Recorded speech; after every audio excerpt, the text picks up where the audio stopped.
Hey everyone, it's Osiris Oates.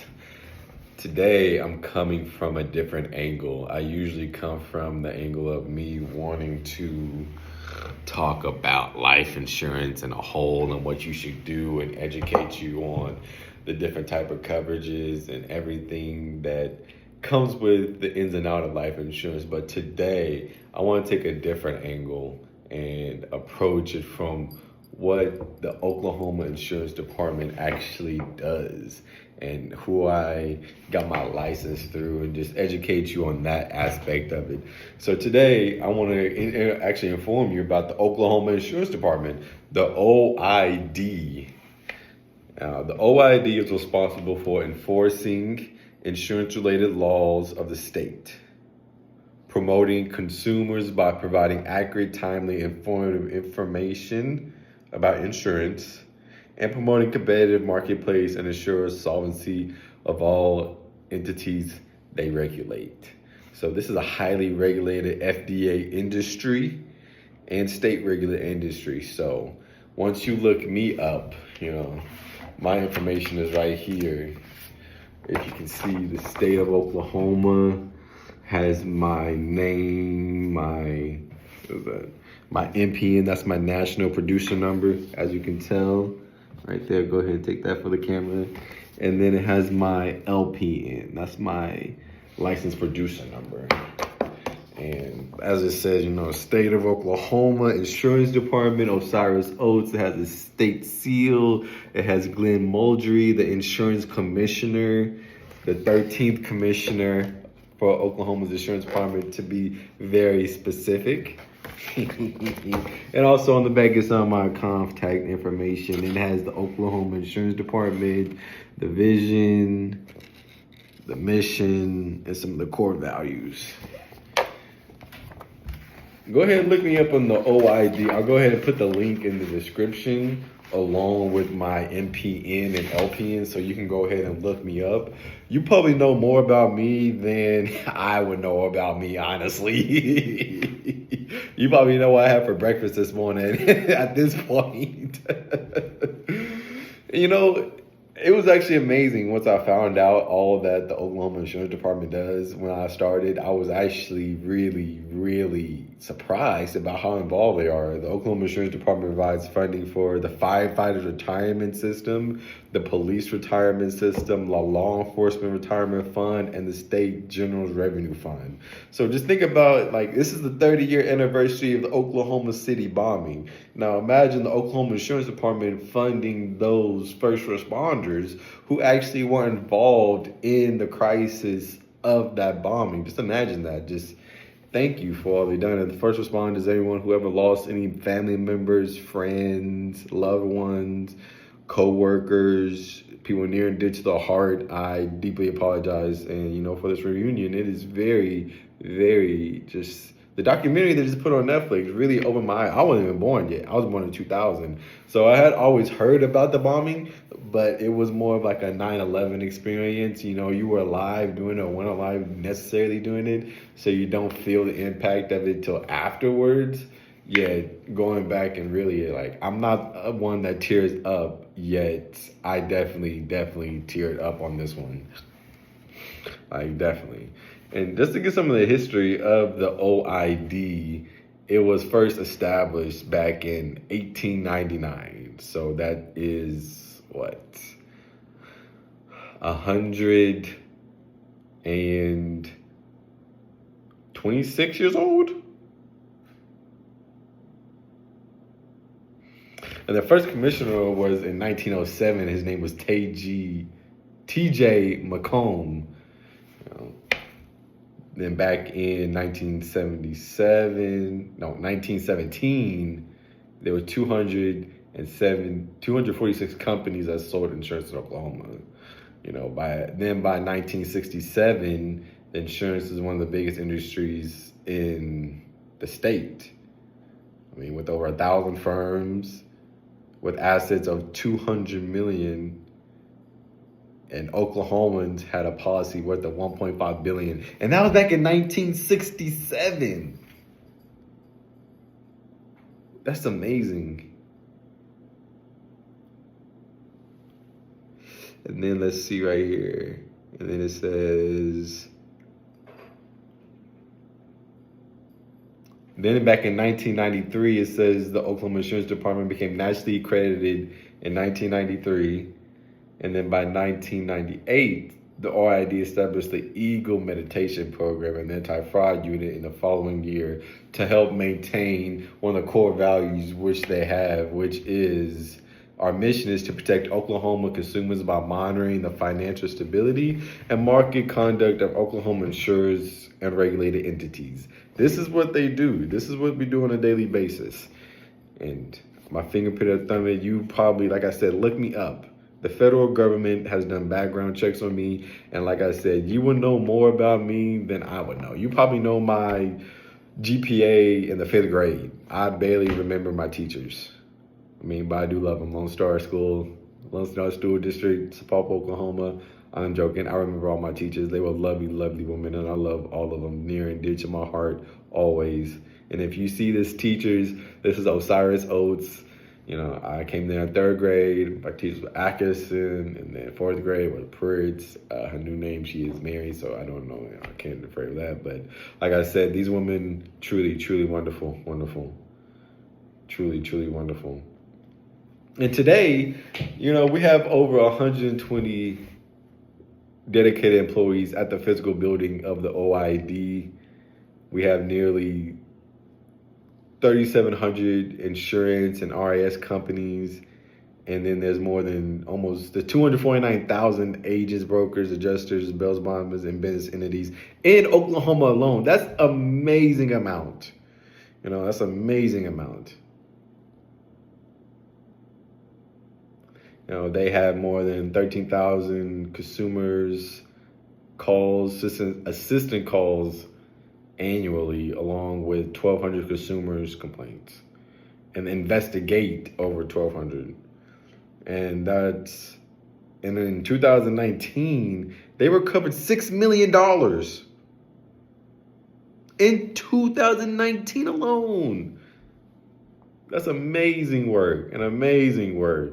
And just to top it all off, you know, Oklahoma Insurance Department in 2024 received the captive domicile of the year in category for less than $5 billion in gross written premium. So just to give you more of what this is, let me actually know what the domicile of the year actually is, to just give you a little more award background. The Domicile of the Year award recognizes and celebrates the best domiciles of captive insurance, which are insurance companies that are privately owned by the insurance entity. In 2024, the Captive Review identified 2 winners: Oklahoma for the domiciles less than $5 billion for written premiums. The Oklahoma Insurance Department was also nominated for an International Insurance Domicile of the Year award.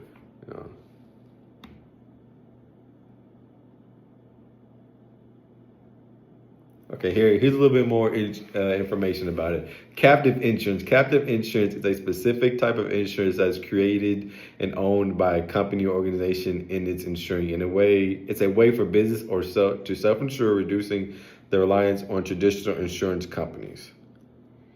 In 2024, Oklahoma was recognized for a strong regulatory environment and support for captive insurance companies with less than $5 billion in GWP. That's gross world profit.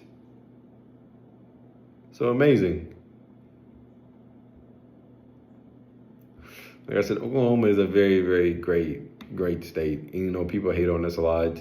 You know, cornbread, fried okra. Most people think we drive wagon wheels. You know, we say y'all. I mean, I say y'all a lot. I did most of my training in Florida. And then I came back in Oklahoma because this is where I'm from. You know, red dirt, red state is what we do and how we do it. And so I just wanted to give a little bit of feedback on what we actually do and what it actually is and what the Oklahoma Insurance Department is in a whole. And it is just a wonderful, wonderful place of business. You know, we live in the state and die by the state. You know, like I said, I am here. I am a licensed agent, a licensed life insurance agent in Oklahoma, here to help families the best way I can by also abiding by the core values of the Oklahoma Insurance Department, being competent, a team player, positive, trustworthy, and client focused. My most important goal is to help the families first, making sure that you have the right policies in place, making sure that your family is taken care of, making sure that in the worst time of their lives, say when you die, a loved one dies, or a family member dies in the worst possible moments, the last thing that needs to be going through your mind is, how am I going to pay for the home? How am I going to pay for the bills? How am I going to keep the lights on? Who's going to feed the children, the home, whoever's in the home? Who's going to take care of that burden while the grieving is possible, so that stress is taken off? That's what ultimately my job is to help you, advise you in the best way possible, because at the end of the day, my job is to help. You know, I don't do it for the money. If I do it for the money, I would be doing something else. If I was in it for the money, I would be doing something else. Yet I'm needed to actually help people because I was once a victim of it, you know. What I mean by victim, I was a victim of circumstances. I had family members pass away that were very impactful in my life financially and emotionally, and it left a void. My mother had to fill it, and you know, through perseverance and God alone, she brought me to where I am today. So I'm using that as a cavalier and a catalyst to help, you know, give back to my community, which I came from. Because it does take a village to raise a child, and one more better person to add to your village than a licensed life agent who has your best interest at heart, which is truly just to help you.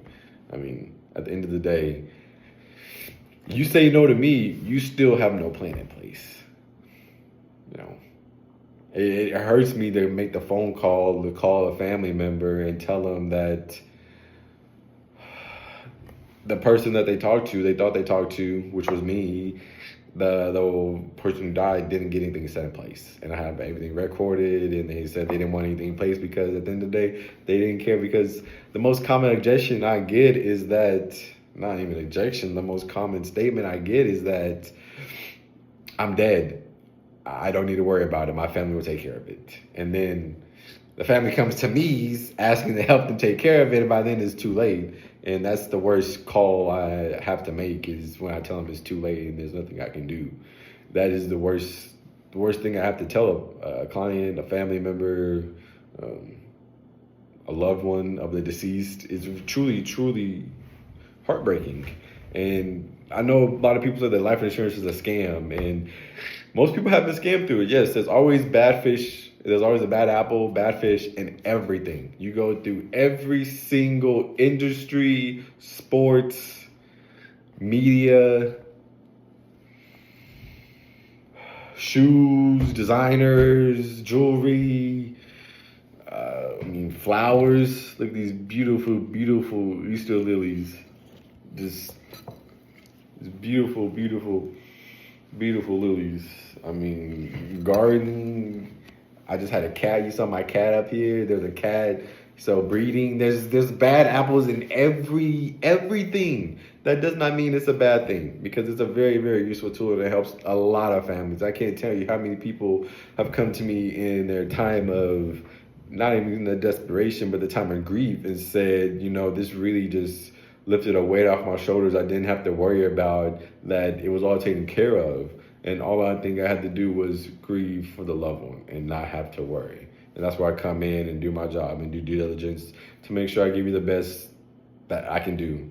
And that's all. We want to come on here and explain to you what the Oklahoma Insurance Department is and how we help individuals and who my license is through. So I'll give you a little bit of background about what it is and how we actually work in essence. And remember, I'm always here to help. If you have any questions about you don't have to be a client of mine. You can be a client of mine. You can have someone on here who just is curious and wants to know more about life insurance. And if this is something that you're passionate about, love helping people, this is something you can get into. DM me as well. I'm free at all times. Just schedule. I can get back to you with my schedule, and we can work something out. Because I'm always here to help with anybody and any questions. You can be from any field. You can be a fellow agent. I just started in this industry. It's a wonderful industry so far. I have no bad things about it. I've done nothing but talk to wonderful people and help wonderful families. I mean, at the end of the day, that's what I love to do. So, if this is something that you're interested in, if it's something that you do need, because at the end of the day, what is your plan? Because my main issue is I have people coming to me with pleas and they don't have a plan. And if I can help you put in a plan that prevents the plea, then everybody wins. I get to help families. They get to take care of their loved ones. It's a win-win on both regards. And who says you can't have a win-win situation? And that's really where it comes from. Like, who said win-win isn't possible? Because in all things in reality, a win-win is very possible. All you have to do is come from a place of, I just want to help. Now, my job is to service. I am, in essence, a public servant, because you put in an application, you submit some forms, you say you needed something, and I call and come to you, say, hey, I'm here to help you. You say you needed this form, you submitted it, you put in our information. I'm just calling to check up on you because you said you're the one who wanted it. If you say no, that's fine with me. I can just check you off the box, and then when your family calls the insurance department asking what happened, and then they go back and look at the records and say, I was the one who talked to you, and then they come back and say, what happened? I have my records say, they said they didn't want it. They said not interested. They said my family will take care of it. And then I have to make that phone call. They have to come back and tell you, and that's the worst thing. It truly is. It truly is. I don't like doing that. And I always love to see, hey, yes. So-and-so had such and such coverage, and you know what? I hate this time of need for you. I hate this for you. Like, I truly do. This is one of the worst things that I've ever had to experience is, getting a phone call of a dead family member, And that right there is why I love doing this, because, maybe it's my background. I do have a faith-based background. I grew up in church all my life. I was an usher, a junior deacon, a head usher, a junior treasurer, pastor's assistant, janitor, what they call it, a groundsman. I did it all for my church, and I was also in a lot of burials and caskets, and I dealt with a lot of families coming to me in my church saying we need help, the community needs help, and this is born in me. This is part of it. I love helping the community because I've done it since I was the age of 8, whether it be consoling a family, and then at the age of 14 to 16, all the way to my great-grandmother's funeral, being a pallbearer, going to the cemetery, consoling the family, Now, I wasn't necessarily a part of the actual funeral, embroidery and everything, but when it comes to the church service, of course, I was there. And there's always a lot of consoling. There's always a lot of death. And then there's always the fact of, you hear the pleas of the family. How are we going to live? What are we going to do? He had nothing in place. How am I going to pay the bills? Like, I've heard plenty of wives crying, plenty of children going without. And I hate that. I truly do. And that's one thing you can use in this world is the hate. That is that. The grief of having the uncertainty. And that's where I believe a lot of people's anxiety coming from, the uncertainty. I don't know what's going on because I don't have anything in place because I didn't work to put anything in place before. And that's why I love my grandparents. My grandparents always told me they have something in place. They always had something. They always had a plan for something. They may have forgot, but then at the end of it, you might see out of nowhere, grandma or grandpa left you one meal. And you're like, grandma or grandpa left me a meal? What? So they left you some money. So it's also a point of just passing it down. It's also in the scripture. You're supposed to leave an inheritance for your children. Just children. And you're also supposed to take care of your family, because if those who don't take care of their family are worse than infidel. I am quoting, do not take me for verbatim, yet I would like to bring that into perspective of everything that's going on, especially in this world of uncertainty. At least you know that in the event of, say I die, and you don't even have to die anymore. That's the beauty of it. Life insurance is for your life, whether it be you get injured, with critical, with chronic, or with terminal. I mean, with those three right there, you could get your full money. You can get up to what? I believe I've seen some get paid out to 100%. I've seen some get paid out 70%. I've seen some get 40%. I've seen some get like I said, as full as like 90%. It depends on your situation and the policies you have in place. And that's why it's always great to do a review, because you never know what's going on in your policies unless you actually take the time to look at it. If you don't have anything in place, you're leaving your life up to chance. Say you don't walk home tomorrow. Say you get injured and you can't work anymore, and then now what? Your bills were $10,000, and now with disability you're making $5,000. Oh, how are you going to supplement that extra income? Well, if you had a life insurance policy with living benefits that had a chronic illness where you can't do 2 to 6 daily activities, you could possibly get 100% of your death benefit up front. And that's something that really can help with your daily costs, your daily living, your daily expenses, and then your monthly expenses, and just overall total living care for your family. So, don't think that life insurance is a scam. It is actually a vital tool and a lot cheaper than you think. I did a past video on here where I said I believe most Americans believe it's a lot expensive than it is, but in all reality, it's 40% cheaper than most people in America think it is. 40% cheaper, and it only goes up as you get older, and every day, you can have a tragic accident. God forbid a tragic accident happens to you, and you are no longer able to cover for the insurance that you once had. Today you might at 25 get $1 million of coverage for $35-$40, but tomorrow you break your foot, at work, and you can't walk on your leg. Say you break your leg or something, and you can't walk on your leg anymore, and you can't perform daily activities, and then the coverage you get at 25 might be $100K. Everybody's situation is different. Don't quote me or paraphrase, but this is just some random examples of what might happen if you don't have a plan in place. And that's all my job is, to help you prevent the plea. So if you have, please, again, my information is here. This is my license. Please look at it. Osiris Oates. Please look me up. I will put the link to the OID so you can look up the industry. You can look up everything I just talked about, and you can even look me up. And anybody else who says they have a degree, not a degree, but a license, who says they have a license in Oklahoma. This is just not just for insurance, it's for everything as well. So please, take the time to educate you. I just want to go on here and just tell you all the benefits and how wonderful it is and what you might be missing out on. And don't leave your life up to chance, because this life is way too valuable. I was not put on this earth to leave my life up to chance, especially when we all have free will. We have the free will to do whatever we want because we have the free will that our Lord gave us. And at that point,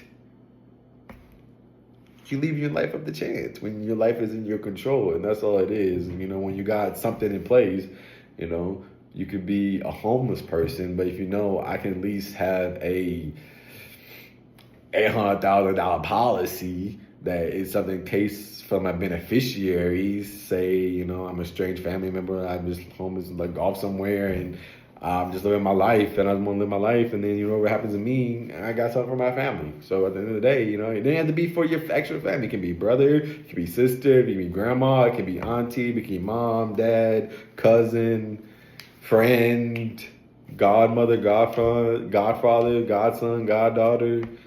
It can be your neighbor. It can be some random person. It can be really anyone who you believe chooses to get your beneficiary. It can be, I have some people choose to donate to the churches. I have some people donate to Make-A-Wish or St. Jude or a local hospital or animal shelters. You can donate anything. It's your money. You can donate anywhere. It's like that J.G. Wentworth money. Now, JG Whitworth commercial. It's my money and I need it now. And with the life insurance, you can possibly get it sooner than you might think. Before the grave, actually. You're getting your money before the grave. So, all things, God bless you. Have a blessed rest of your day.